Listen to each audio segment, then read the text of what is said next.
Today's super exciting for me specifically, and for a lot of people. We're interviewing, in my opinion, the greatest fighter to ever put on a pair of gloves in the entire history of boxing, even from before the Queensberry rules, just in ever. Roy Jones Jr. It's a debate. It's debatable, but for me, his skill, it was just optically, nobody looked was better. Nobody. Um, and of course, his achievements: first person to win the heavyweight title after being a junior middleweight champion, all the way up to heavyweight since Bob Fitzsimmons. I mean, his accolades were unbelievable. Dominated boxing for 15 years, and the fact that he had some losses when his prime was over at the end of his career, I feel like erases a lot of people's um, perceptions of who he truly was while he fought, which was Superman. Let's get into it.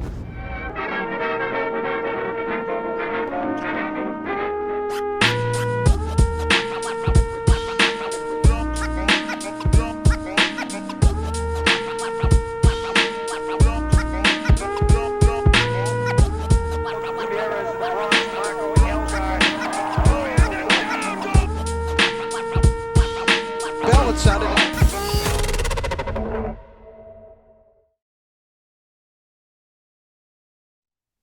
What Cool. up? Thanks, man. Thanks for talking to us. I know it's late over Yeah, I there, hear and you. I know it's late in Russia. I appreciate you talking to Yeah. us. You're a Russian citizen, right? Yep. Oh, cool. What brought that about? What made you do that? Just they asked me, would I like to be a Russian citizen? But as a Black American growing up in the United States, you don't think that Russia would even invite you like that. You know what I mean? So it's like when you grow up and you start learning the real world, you learn that things aren't always as the political world make them be. People said I was, you find out people love me in Russia probably just as much or more, if not more, than they do in the United States. So I'm like, wow, this is crazy. So what reason do I have to hate or not, go be somewhere that people love and appreciate you at, just because of what other people think? You feel me? Right. So you can't live your life on what everybody else thinks. You feel me? And so it's like it's just what it is. Yeah. Yeah. No, that's cool. That's cool. My family's from Bulgaria, which isn't exactly Russia, but it's close. So, do you Yep, speak Russian? right. Now, yeah, I'm learning a little bit. Как дела? I'm learning a little bit. Хорошо. Cool. All right, man. So let's start from the beginning. You started boxing at what age? 10. Damn. Let And me- Oh, one second. yeah, go ahead.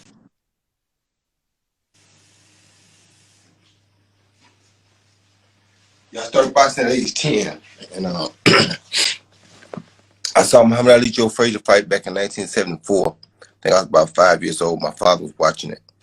And I was really just taken by what Muhammad Ali was doing. So I felt like with the mindset that he had, if somebody taught me how to use my hands, I can do that. Wow. Okay. And your father got you into boxing, correct? Yep, Did did he ever box himself? yep. He did. Yep. Okay. And how many, when all was said and done, how many amateur fights did you end up having? I ended up having about 135 amateur fights. Oh, wow. Okay. Okay. And then, of course, everybody knows well, not famous, infamous um, Seoul, Korea, which you were about 18, 19 when that happened? 19. That must have been really tough for you to deal with at that young age, right? Yeah, it was. It was very tough to deal with because I was the youngest guy on the team, as a matter of fact. And for it to happen to the youngest guy on the team it was kind of boggling, but at the same time, God does everything for a reason. He knew there wasn't probably one person on the team that could benefit from that situation or that would be Mm, strong because of what all I had been through. God knew me better than I knew myself. So he knew that by me not getting that gold medal, that would put my foot on the gas even harder because I had to quit at first, but it was like, nah, you're not gonna be able to quit. So uh, just shit. made me go harder. Um, Now, were you ever? I know there was some attempts or whatever to like overturn it or appeal it. Was that even a possibility, or once they rule it, that's it? Honestly speaking, man, the way they set up now, once they kind of rule something, that's pretty much it. You know what I mean? And I hear a lot of people, and it's no knock on nobody. You know, I think Floyd Mayweather is pound for pound one of the greatest fighters to ever live. But a lot of people say, well, Floyd just like Roy, he got robbed. No, it's not like Roy. Floyd had a bloody nose. I mean, he may have won the fight. I don't know. I ain't see it, but he did have a bloody nose. Roy ain't hardly got he touched. You understand me? It's a little bit different. Roy ain't got touched. This he wasn't Yeah, even competitive. Roy was yeah, just complete down. You understand me? Floyd was competitive. You got a bloody nose. You got touched. You had competition. Roy he got touched. So people yep. take things and try to put it in the same sentence with what something else that happened. It's not the same. It's not the same. You feel me? Mine Oh, was completely out of this world. You understand me? I completely dominated this dude, and they gave it to him. Ain't no bloody nose. Ain't no blame. No nothing. My head mhm. might have got touched the whole fight. That's one time around average. And I remember hearing that you saw it coming because you heard some of the Koreans react like in excitement, and you knew you got. They had a council table where they find out what's going on before we do. And I heard the people at the council table start yelling. I saw they got me. They got me. That's that's But terrible. but check this out though. Like crazy how God works, right? And I don't I ain't got a lot of time to waste to be on here tonight wasting, but it's like everything always happens for a reason, man. And a lot of people are instrumental in helping you do a lot of things. And the fact that I became a Russian citizen also allowed me to join AIBA because one of the guys in Russia is the president of AIBA now. AIBA is one of the amateur boxing organizations. It used to be AIBA and the IOC, the International Boxing Committee, or whatever it is. So uh, um, I just I joined AIBA, and they now, since I joined, are still fighting trying to get that gold medal. And it's Wow. crazy. Yeah, it's crazy, but if they pull it off, I'm gonna be surprised. But it's Wow. like it's still well worth the wait because I feel like I deserved it. And even if they don't over books, the guy saying he just might want to give it back. If he does, then that'd be Oh, pretty different. so the So, guy can actually kind of surrender it to you. well, he wants to, but he's afraid of what his country might say to him. You feel Right. me? But I understand all that too, so I don't want to put nobody in jeopardy. So Right. I Right. hope he don't want to put Right. him in jeopardy. And he wants to do it. So Right. we'll see All what right. happens. All right. Well, okay. So moving on from that, that was messed up. So when you turned pro, did you get signed to a big manager or promoter off the jump, or did you have to build your way up a little? I had to build my way up a little bit. I had offers from big managers, big promoters, but I'm a guy who always wanted to be a big fish in a small pond. You feel me? I don't want to be in a pond with everybody else on my own pond. And I almost remained steward just because I wanted to kind of get away from my father. Hmm. But my mama talked me into giving him a. So I stayed, and that was that. But I had offers from Emmanuel Stewart, Don King. I had a few offers from a few different people, but by the grace of God, I just did it my own way, and I thank God for that. Wow. Yeah. No. That's cool. All right. Well, then, so you started it at I guess you went back and forth from junior middle to middle in the very beginning, right? Huh? And then you ended up kind of settling at super middleweight, winning those titles, and then jump into light heavy. What weight did you feel the most comfortable at? Was it 175? Super middle. Super middle? Yeah. 168, I was just enough where nobody was really too much bigger than me. And I was pretty much where I should be as far as my body fat and everything went. I was at the right place at 168. When I got to 175, people were much bigger than me physically because those guys come from 200, make 75. I had never been no higher than 190 pounds. I was fighting 175, so it was a little difficult.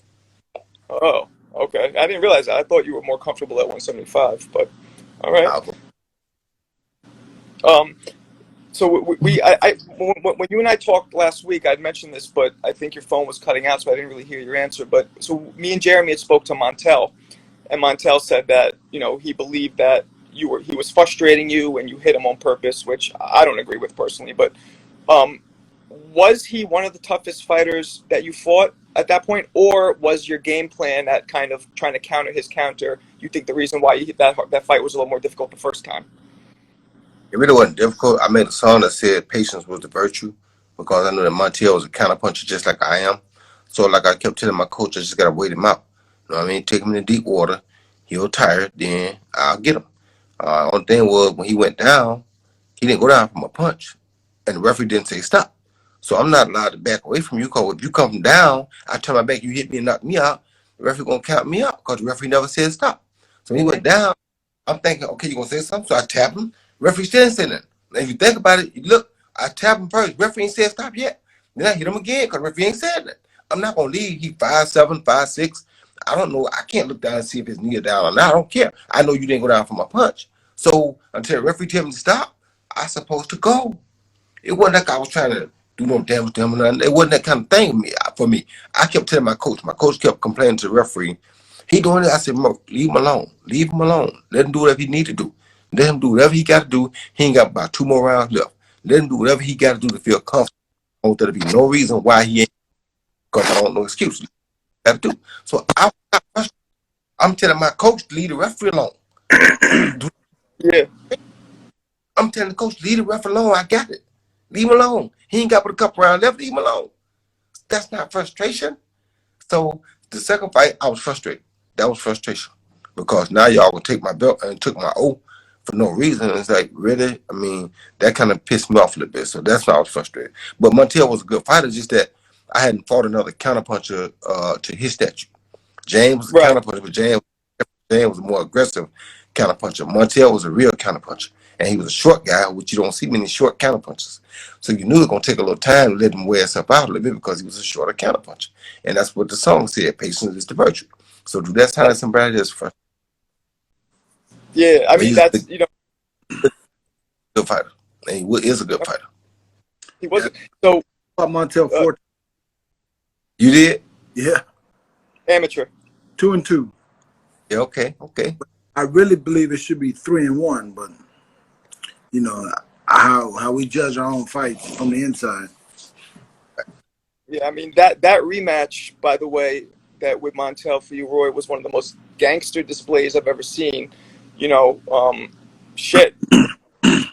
Most fighters talk shit. Like, you don't want to get me mad and it's bullshit, but with you, it was really like he fucked up. So that was impressive, man. So was that your most gratifying victory? If not, what was your most gratifying victory, Roy? That probably was only because of after the fact that they disqualified me.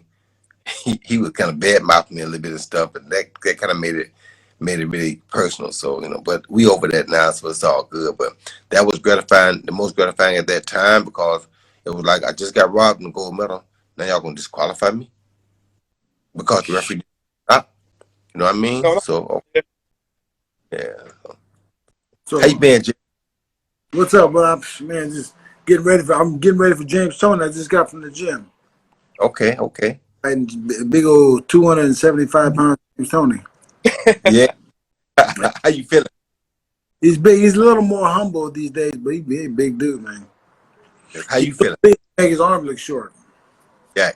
How you feeling? I'm great, man. I feel like I'm 230, 45 pounds. I'm good. Okay. You know, good. Like Yeah. I didn't wait for a fight to come up to get in shape. I've been in shape the whole time. Yeah. How you like Russia? Huh? How do you like Russia? I love Russia. Britain. Most of the time I don't hardly want to come back home because they treat me so nice.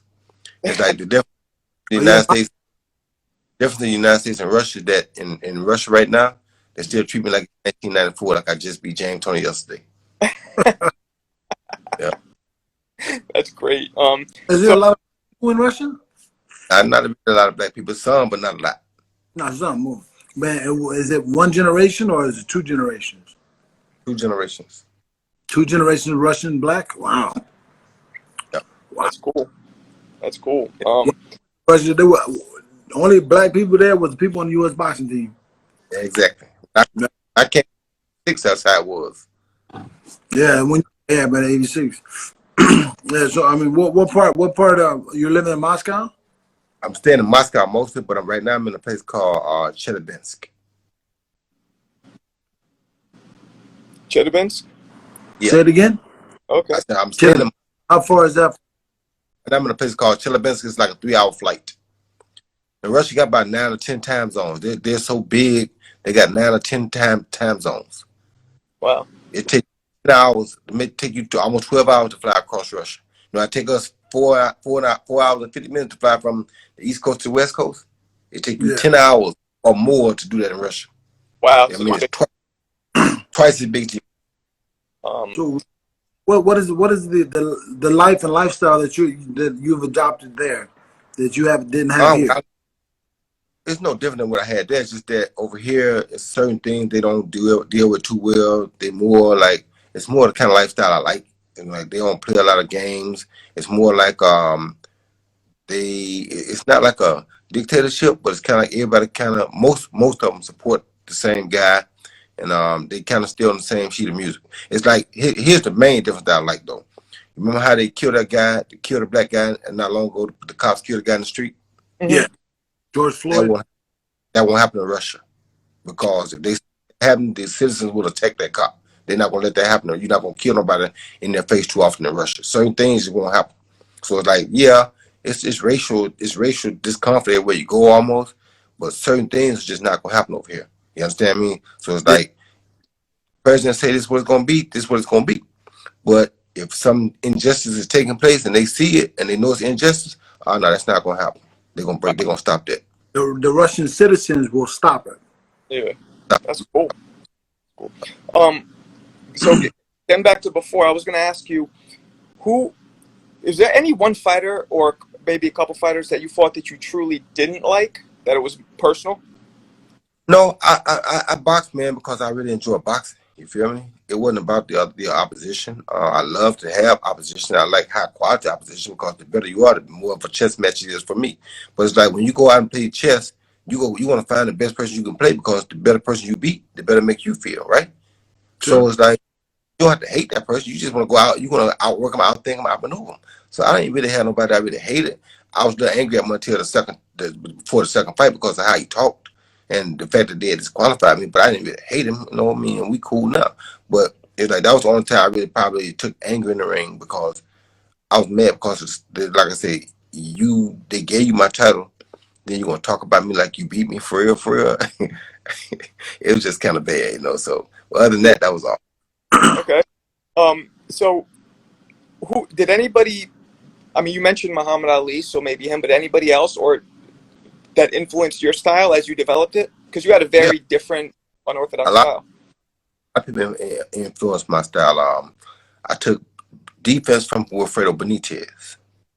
Okay. I took left liver shot from Eddie Mustafa Muhammad. I took staying right and coming on the fight in the late round from Matthew Saad Muhammad. I took the even kind of side-to-side thing from the white Muhammad Qawi. I took the jab, of course, from Larry Holmes. I took a lot of showmanship from Sugar Ray Leonard and Muhammad Ali. I took the straight right hand from Tommy Hearns. I took the patience and the change of speed on the straight right hand from Alexa Guayo. Mm-hmm. I took the busyness from Salvador Sanchez. I took a lot of sickness from Eusebio Pedroza and Roberto Duran. Wow. Okay. I mean, the list goes on. I stole stuff from Sugar Ray Robinson. The list goes on who I took stuff from. Because what I used to do was I used to look at these guys that I thought a lot of, and like this is why I have a hard time ducking fights when I was coming up too, was because as a kid, my dream fight was Eusebio Pedroza versus Salvador Sanchez. Okay. I go back to where my mind was. In 1980, I won the Junior Olympic Nationals at 119 pounds.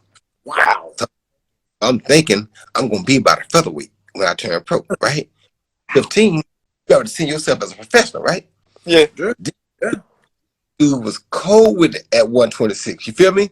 I'm like, yo, this got to get in. When I turn pro, this probably, I'm going to be at. So that was my favorite weight class for a while. Don't get it wrong. I used to like Jeff Chandler's, Lupe Pintor, Bobby Chacon, Ray Mancini. I watched all those guys, right? But that featherweight division,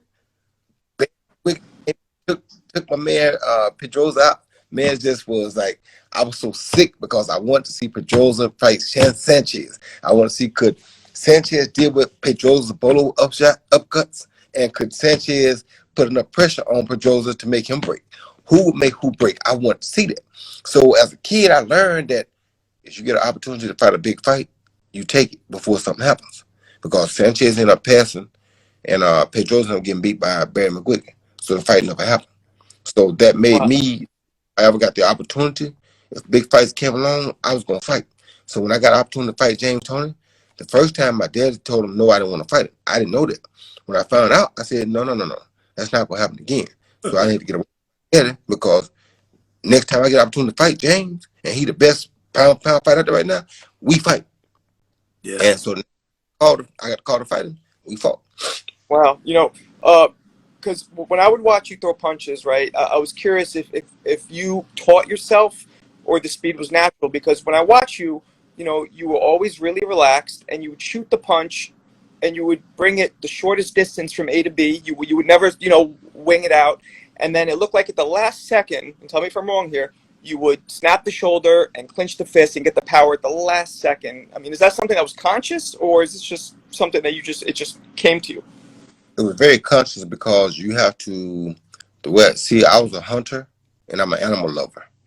And animals have to learn how to play, they call it play possum. A cheetah, although he's fast in the jungle, he can't just go out there and just run prey down. He got to wait and get close enough to it, wait for the right opportunity so that he don't have to run for more than 30 seconds. Because if he runs more than 30 seconds, he's a dead man and he's going to starve. You understand me? So it's like certain things I learned from the animal kingdom. People say, people hate animals. No, I love animals because that's our closest teacher next to God. God made them how you want them to be, and they don't have a choice. They don't have options.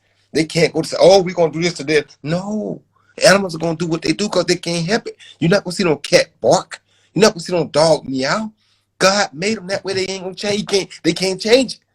You understand me? So if you ever want to see what God really created and how he created it, go look at nature. He made them the way he wanted them to be, and he didn't give them no options. We think because we got options that we can do anything. But we done lost our minds. So we trying to be God. I mean, how can you give me a vaccination, then make me wear a mask, then tell me the mask don't stop it, the vaccination don't stop it, then why I got a mask on? Then you got people that be so ignorant about it, they'll go put your mask up. That's not going to stop you from catching COVID. What my mask got to do with you? It's not going to stop you from catching COVID. If I got COVID, mask or no mask, you're going to catch COVID. If you with the limited so long. So why is this mask such a big deal? It's not. Y'all just trying to make us be what y'all want us to be. Make us be slaves, make us afraid, make us run and go get the vaccine in order to take the mask down. Bad part of it, problem is, when you get the vaccine, you still can't take the mask down. So what y'all? So y'all tell me y'all can give me a shot that's more healthier for me than what God gave me, the system that God gave me to survive this stuff. You tell me y'all can give me a shot. Oh, our shot is gonna make you better than what God made you. Really? You think I'm gonna ever believe that? No, I'm not. But that's what it is. So like I'm saying, you can't listen to people. To me, God made nature, and nature's the best thing going. You understand me? If you see nature, ain't nothing man can do to stop that sun from coming up tomorrow. Ain't nothing man can do to stop that moon coming up when it's time for the moon to come up. Ain't nothing man can do to stop that moon from being full when it's time to be full, and being half empty when it's time to be half empty, and being a quarter moon when it's time to be a quarter moon. Man can't stop. I put it down here. You understand me? Man, I don't care what they want to say, how they want to say it, call me whatever you want to call me. I ain't got nothing against people that run and get the vaccination. I ain't got nothing against you. Everybody got their own life. We can make our own choices, and that's not my decision. They, just like they say, no, you can't talk about this. I'm not against gay people. Gay people can do what they want to do. I'm not. That's not my prerogative. It's just not what I choose to do. But that's what they want to do. That's on them. I ain't got to answer to God for what they do. They do. So it's like I don't have nothing against them. It's just not something I choose. It's like I don't choose to drink, smoke weed. I ain't against those people. I got friends that smoke weed. I got friends that do everything. But that don't mean that I'm gonna hang out with them, because if you hang out with them, you're gonna probably either get classified as a weed smoker, or you're gonna eventually start trying them because you're around all the time. Like they tell you, hang around a barbershop long enough, you get a haircut. So just don't do it. Yeah, what? So then I guess you were saying that you would watch The animal. Watch the animal. But they sneak up, watch their Watch how everybody eats. You know what I'm saying? A shark goes deep and he comes up real fast from beneath where they can't see him. Then he go all through the target. Wow. You all of a sudden up out the way. That means you got to punch. You can't punch to hit the target. You got to go through the target. You're gonna get it. Because if you don't go through the target, you're probably gonna miss it, or it ain't gonna be as impactful. You understand me? It's so many things from the animals. You understand me? So many things. So my attack will look like I, but then no, it's that you don't make it look like it's happening until the last minute, so they don't have time to make an adjustment. If you give them time to make an adjustment and they can see it coming, you're not gonna hit them, or it's not gonna have the same impact because they can prepare for the impact. If they can prepare for it, they'll take it. Or against it, don't see it coming. So what would be the strategy for me against James? My coach? Here we go. Y'all know this ain't right for y'all to put me on the spot like this because I love both. You. Already got it out, but I'm just asking, what would you do? Well, honestly speaking, the only thing about what's got to realize, the thing about James, and what people don't understand is James, before I became pound James was pound the best fighter fighting. I know. And the one thing you have to know about James is that you cannot stand directly in front of James. If you stand directly in front of James, he gonna eat your lunch. You can't stand in front. You gotta go around him. If you don't go around him, he gonna eat your lunch. It's simple as that. Yeah. We have the same idea then. Yeah, that makes sense. Was there ever a fighter while you were active in your prime, or not even in your prime, whatever, that you really wanted to fight but you never got to? Well, I wanted to fight Ben. I wanted to fight Eubank. I wanted to fight Collins. I mean, they was the Dynamite 3 over in Europe at the time. So, and the one guy I really wanted worse than all of them was Darius Mikucheski. But I ain't want him bad enough to take my 7 titles and take him to Germany so that if he goes distance, I lose. No, I don't want it that bad, but I did want to fight him. So HBO offered him $5 million to come here and fight me. He said no. When he said no, that let me know right there that you don't really want to fight. You want to put me up on your ground where you got all the advantages and I got all. Why would I do that? That's not really smart on my part. That's when you have to let your ego say, you know what? We ain't stupid. It's one thing to be egotistical, it's another thing to be stupid. If your ego outthink your mind, then you're stupid. No, I do. Darius Mikucheski, the tough Polish German guy. Yeah. I fought him in 91. Stopped him in 92, but it wasn't easy. Right. So and I won't go over there because if he just go 12 rounds, you know what's gonna happen to my belts. The house wins every time. I wouldn't. No, it makes a lot of sense. What do you do in Russia now? I got a gym over here that a friend me and a friend of Anna opened that I train a few guys here. I got a few social projects going on over here.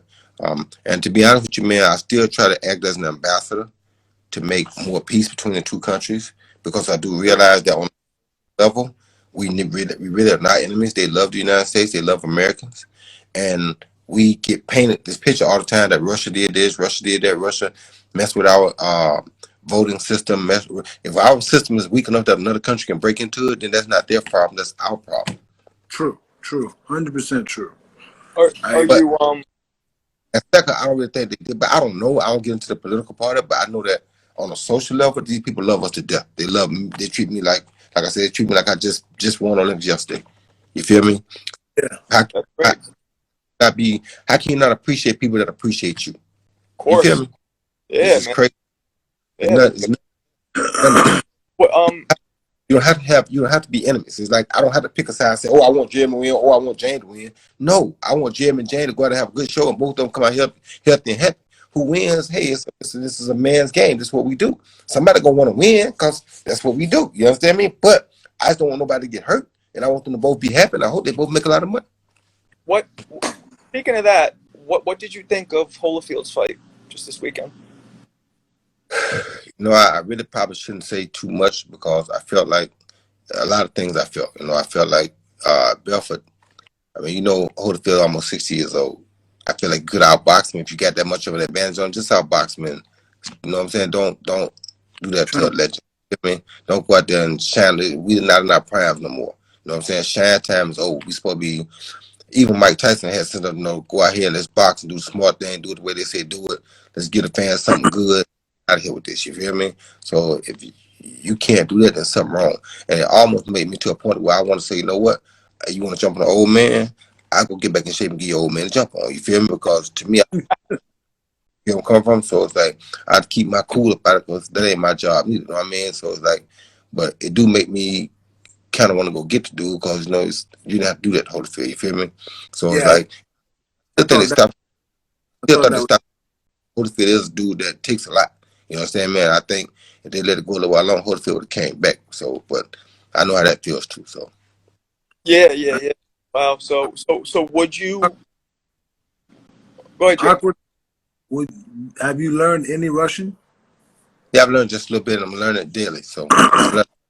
I know how to say Privyet. I know how to say, motor debts. I mean, good job. I know a few words here and there. You know, I'm learning more and more. Can you get in the cab and tell them where you want to go? I can't do that. Y'all point to the phone and say, go to the address. um, They already got smartphones for dummies like me. that's fun. Oh, dude, my business mentor is Russian, Really? and he's a good friend of mine as well. And he's like Russian, big time guy. And when he talked to his boys in Russian, man, I can't make out a word. Not one. You know, they got letters in the alphabet that we don't have. We got like 26 letters in the alphabet. They got like 33. Yeah, They no. got, we don't have. Speaks Bulgarian, which is similar, not the same, Yeah, but similar Right. to yeah, my mother's from Bulgaria. It's the same Cyrillic alphabet, but it's Yep. different. But I understand it good if I hear it. Yeah. Okay. Um, Okay. so I was going to ask you, going back to what we were talking about before, are you planning on doing another exhibition, or are you done? I hadn't planned on it, man. I would do one with Anderson Silva, but I don't know if there'll be an exhibition. I think that'd probably be more of a, this that. old time. You had wanted to do it for so long. So, and you saw how he did, the dude the other night. He took him out of one round. So he ain't playing no Yeah. games. So you can't play with him because he's serious. He tall. He left-handed. He can be an issue if you don't watch him. You know what I mean? So, Definitely. other than that, I ain't really got no plans for doing no more exhibitions. Like I said, the only thing that kind of pisses me off a little bit is they do got me where I've been trying to tell myself, leave that man alone. You know, that man's a grown man. They made their choice to go in there with that man. They ain't got nothing to do with you, so leave that man alone. But you know, the left side of me saying, look, bro, he want to beat up old folks. Go on, let dude, come on, you can get that. You know what I mean? But you know, it's best to leave people business alone. So I'm gonna leave people business alone. Yeah, yeah. Shit. So I was going to ask you, was there any point in your career where you lost the desire? I lost a couple. I lost a couple. One time at a couple times after I beat James Harden at super middleweight, I started fighting, but I realized there really wasn't much left there to do. You know what I mean? I beat Vinny Pazanza, and really wasn't a lot of guys there that had real names. So eventually I said, well, if that's the case, you got to go up to light heavyweight because you got a few guys there. You got Montel, you got uh, Mike McCallum, you got Reggie Johnson, you had William Guthrie, you had a few guys at light heavyweight, so go up there and do that. Then I went up there and took all that out. So then after that, I was like, what you gonna do now? You know? Then it hit me in a dream one night. Maybe you should go fight for the heavyweight championship of the world. Ain't nobody did it in 106 years. Why not you? You know, that would be history making. Then I think Bernard made history by having the most middleweight defenses of all time. And I said, now, if he can make history, that means, you got to go make history now because you Yeah. beat him. How you going to let him make history and you not? So I went to Atlanta. People don't know this story. I went to Atlanta, asked Holyfield to fight me. Him and this guy were like, nah, we got too much to lose and not enough to get. Y'all got two. Okay. All right. I said, okay, I respect that. And I left. Lo and behold, John Reese beats Holyfield next fight. And I don't know how he knew that I wanted to fight for the title, but he said, I'll fight Roy Jones. What? You'll do? Oh, all right, there it is. I mean, when God speaks, you got to listen. So, I'm like, there it is. So that's what happened. And then the weight, and obviously losing all that weight was something that you feel like affected you permanently, right? When you went back down.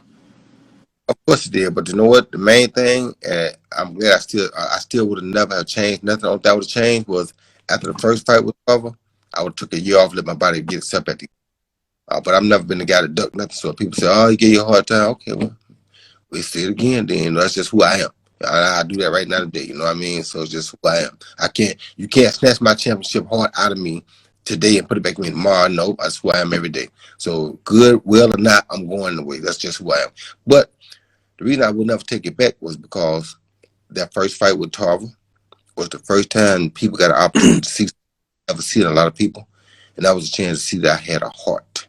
You understand? When the chips were all against me, I had no energy. I had nothing. Everything was against me, and I had a well-trained man in front of me that idolized me and couldn't wait for his opportunity to beat me his whole career, coming at me, and I still beat him. I Mm-hmm. still beat all the odds, and I still beat him. That's the grace of God. That, You get that, proven animal. You feel me? yeah. That's you ain't got to do no more. At that point, that's a proven animal. That's a lot of fighters that we know, that we love, that we think are good, but we never seen them go when the odds were against them. We Mhm. never seen them fight. It was down. You Yeah. understand me? We never seen them fight when it was the underdog. That's when you find out what a dog made of for real. When he the underdog, another dog on top of him, getting him everything he need and some, and he bounced back from that. That's when you find out what a real dog is. And I ain't saying no that nobody got to fight no dogs now because people take everything you say out of context nowadays. Yeah. But that's one of nature things. That's when you find out what you really got. When a dog can come down from back like that and come up and win, that's when you know you're a real man. That's the one thing that always I put you as the number one pound for pound fighter of all time, in my opinion, right? The greatest. I really do, and it annoys the shit out of me that a lot of people don't oversee that because you had losses at the end of your career, but they don't realize that you dominated for 15 years, dominated like nobody ever has, and you've been fighting since you said 10. So by the time, you know what I mean, you had a lot of wear and tear on your body. People don't realize that, and that can't erase what you did. Exactly. And then on top of it, bro, all these dudes we talking about so good and pound for pound, we talking about how they won fights, how they did this, they bad do this bad. I wasn't losing rounds when I was on top. You hear me? I know. I not no fights. I wasn't losing rounds. Rounds. I know. But you can't tell people that because they're caught up in the glit, the fame, the money. They caught up in all the other stuff except the real facts of boxing. First person ever in company box history to go a whole round without getting hit. Fighting another dude who was a bad dude because he won belts from 135 all the way to 168. And that's Jenny Pazinza. You won a whole round with the Tasmanian devil and didn't get touched. A whole only person in company box history to go a whole round and don't get touched. But they say, oh, this one is the best defensive fighter of all time. Really? Well, why he don't want to win a whole round without getting touched? Are we serious? Are we listening to what we're saying? We talk and we listen to what people tell us, but we don't look at the facts. You feel me? Whoever turned pro as a junior middleweight and became heavyweight champ of the world? No, like Keith Sweat, nobody, baby. I mean, come It's also the optics of it alone. Like I tell people, the optics. You look at Roy fight. You compare it to other people fight. It's like you're a Corvette. Those other people are Pintos. You can't. Your eyes don't lie. You know what I'm saying? Like the skill. But it's just people listen to what people say. Why, like I say, people listen to them tell us, oh, you gotta have a mask. Oh, you gotta have this. You gotta have that. But you're still catching COVID. You're catching COVID with the vaccination. You're catching COVID with the mask. Then what's the use of all of it? If you're still catching COVID, why you still making us cover? Exactly. They got all these different variants and people still get. So why, if you ain't stopping it, why are we coming up? Why are we doing all this? None of this stops it. Why are we still wearing masks? Why are we? Are they heavy? Are they heavy like that in Russia? Because America. No. Like I told you about Russia. Certain things happen. They ain't going for it. Right now, Russia, they wear their masks on. In the airport, they wear, but it's down here. They ain't tripping about your nose because if you can take it off to eat, you still can catch it. So if you can take it off to eat, what's the use of having it on? So what difference make about here? All this covered up, but now I gotta eat something, I can take it off. I had a man, I almost went to jail the other day. I had a man at the airport tell me, if you're gonna sit there, you can at least put your mask on. So I put up my I said, yeah, all right. I put up on my head. So, but just now he was in it was in France. But just because he was trying to be a butthole about it, soon as I said as after I put up, I thought about it, I said, you know what? Don't hit him. Just do this. So I put it back down and I start eating. Now what you gonna do? Because anyway, but since you want to play by the law, since you know it's law that I gotta have the mask on because they made a mandate now, you trying to play tough on this mandate. Well, let me play tough back with you. I can eat with it down. Now what you gonna do? So finally he got up and left, which was the best thing for him because he's gonna get his jaw broken if you see it one more word. He one word away from a jaw broke. Definitely not. Don't want to have that happen. I What didn't want to do it, but why you bother me? You know what I'm saying? I ain't bothered. But if I can sit here and put my mask down and drink water and eat, then it's still the same. I'm still breathing. It's not like I'm gonna stop breathing to eat and drink water. So if I got COVID and I'm gonna eat and drink, you gonna catch it anyway. Yeah. So if you gotta up and leave, don't tell me what I gotta do, because I'm just gonna sit there and be smart like you are. You think, oh, you can talk to me crazy because it's a mandate that we wear masks. Okay, well, let me look at you back crazy because I can take this thing down and eat. Not what you gonna say. He ain't opening his mouth. What? Which was smart. I'll tell you, say what so you're in Russia. What other country would you like to live in besides Russia? Well, before this COVID situation, I would have loved to live in Australia, but they have went way worse. They worse than anybody for the COVID thing. They done lost their mind for the COVID in Australia. So I'm so glad I ever relocated and go to Australia, because Australia has completely lost it when it comes to this COVID thing. You hear me? So I'm glad I'm not there. It's a few good countries around. I mean, to be honest with you, man, anywhere over here in Europe is pretty nice. And I'm honestly loved in countries like Uzbekistan. What's the other? You should go to Bulgaria. No, I like Bulgaria too. Turkey, Hungarians, all these places I just really love me. But hold on, I'm thinking about other place. I'm trying to think of the other place I like. I can't think right now. Anyway, there's a few places I like, and they love me over here, so it's cool with me, I'm so glad that you have found peace in your world in another time zone. Yeah, it's cool. It is super cool because most people, like I told my daughter, like she was getting ready to go to college, and she was like looking for schools in California. I'm like, babe, California's going nowhere. Go somewhere. Go. Yep. Out the Somewhere. country. Learn something. Go to UK. Go somewhere and learn something different. Yeah, live a whole different universe and that's I think about Kazakhstan. They love me in Kazakhstan too. In Kazakhstan, I'm like Tupac when it comes to rap. You hear me? But in Kazakhstan, that's what I'm trying to think. In Kazakhstan, I'm also the man. So I love it in Kazakhstan too. I don't even know what that is. It's over. I know. That's What? what Triple G. It's about you. It's about Russia. That's where it's from. Triple G from Kazakhstan. Yeah. Right. I know it's late over there, so we won't keep you too much longer. But I was going to ask you, what do you think about these YouTubers, these Jake Paul guys coming into boxing? You think it's good for boxing, or you think it kind of cheapens it a little? Well, to be honest with you, I think both ways, kind of, because if you can think of a way to make money like that on the easy and be slick with it without the blood, sweat, and tears, I can't knock you for that. You feel me? Same as you can't knock certain people for certain decisions they make. So it's like, if you're your or you figure out how to get it done, more power to you, because the fact of the matter is, although he's not a real boxer, they still bring eyes to the sport of boxing. And a few boxers may get blessed by this opportunity because he may call out a few boxers. Here mainly, the MMA guys been getting blessed by it because they've been catching big checks off of messing with the YouTubers. But anything that brings eyes puts more eyes on the sport. Now, what our problem is that the sport is not delivering what it should be delivering anyway, and it's kind of losing the fans. But these people are bringing outside fans to the table, so you can't get mad at them for that. They're YouTube people who really are getting the hype about these fights. You feel me? So they're YouTubers are who making people go to the box office and buy the fights. Because a real fan, a real boxer person, or a person that knows boxing, he ain't gonna watch that. I haven't watched one of them. I didn't watch even when Floyd fought Jake Paul. I don't watch that for what? What am I gonna learn from that? You understand me? Nothing against. I'm not a guy. I know Jake Paul ain't gonna beat no Floyd Mayweather. I'm not stupid. How you gonna put a dude that ain't never boxed before in the ring with a pound, one of the better guys ever fight, and you think he got a chance? Really? Like Conor McGregor, like never boxed before in his life. And you think he got a chance against Floyd? Really? I mean, so. But once again, if it makes money for them, more power to them. You can't get mad about that. I mean, that's just growth for everybody. Who do you, out of the current fighters, who are you like? Who do you think of maybe the top 2 or 3 pound for pounds currently fighting?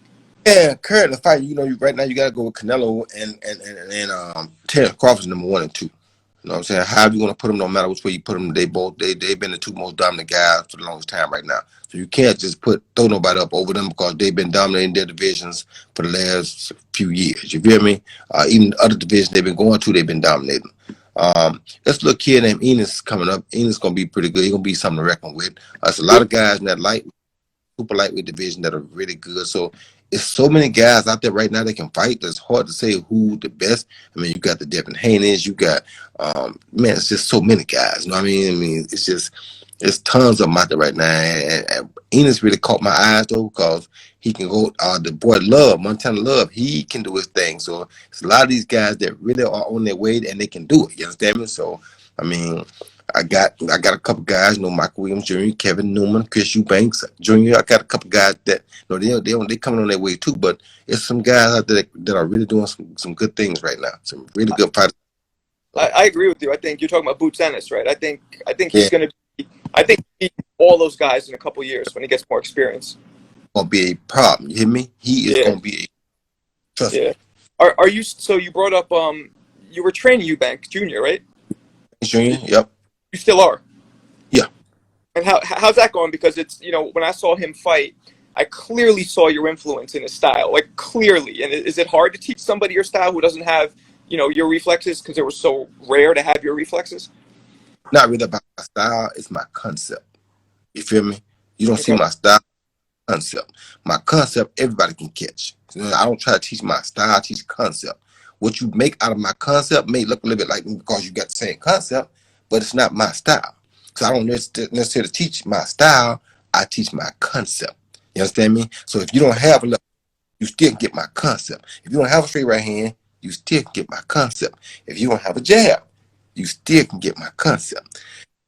Now, the problem I got is that I haven't really seen him since that last fight, and he got another fight coming up October 2nd. So I got to leave here and go to him right away to try to see what we can brush up on from last time to get him through this fight. And that's what I don't like, because if something go wrong, people gonna look at me like I did it, but I ain't really seen it. You understand me? Right. So They do you know, a lot of but shows. he's a hard worker, and he does catch on to most of what I try to teach him. So if he been doing the things I taught him, then we be good. Are there a lot of shows in Russia? Boxing shows?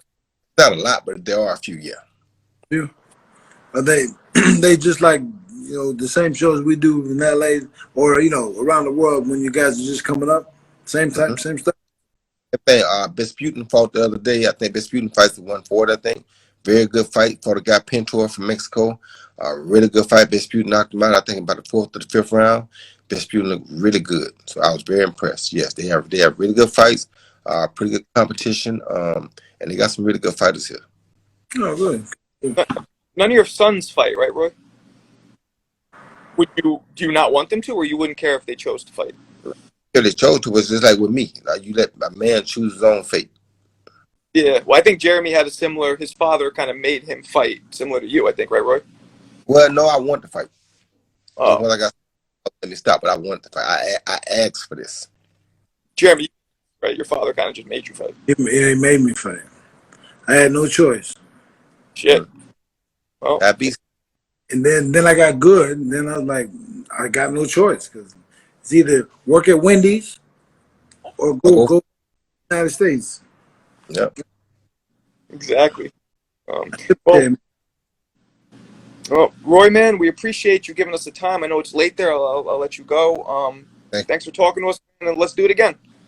I see a few people talking. My Mustang Bullet Dogs are doing well. Thank y'all for that. A lot of people close to you. I thank you for all the support over the years, and God bless y'all. And like I said, I don't ever try to do nothing to offend nobody, so it's all good. I have no enemies in boxing. I love everybody. And to be honest with you, without people that could fight, you never know how good I was. So if I didn't fight people that could fight, or if I didn't have people that could fight, how can I hate them? Well, I gotta have somebody to show my skill against. So if you don't have nobody to show your skill against, then how people gonna know how good you are? You feel me? That's nothing against nobody. Nothing personal against nobody. I just had fun, and I love to entertain the crowd. You did, man. Good luck to you. Hope y'all make a lot of money.